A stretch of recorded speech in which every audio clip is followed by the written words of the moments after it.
मौलाना साहब जो YouTube channel ज़रूर subscribe कंदा।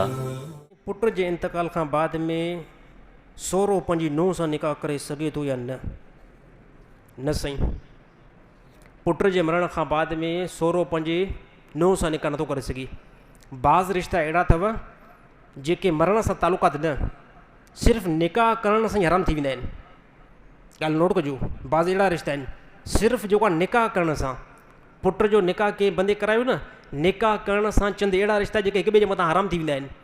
कंहिं बि बंदे पंहिंजे पुट जो निकाह करायो कंहिं औरत सां, हाणे इहो निकाह थी वियो न, हाणे हिन निकाह जे थियण सां इहो पुट जेको आहे न, हिन जो इहो पंहिंजी सस जे मथां पूरी ज़िंदगी जे लाइ हराम थी वियो।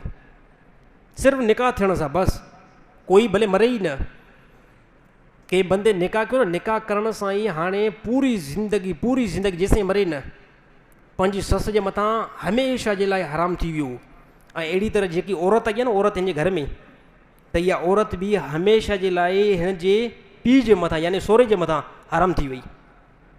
त सोरे सां बिल्कुलु निकाह जेको आहे न करणु हराम आहे, कंहिं क़िस्म जी काई गुंजाइश आहे ई न।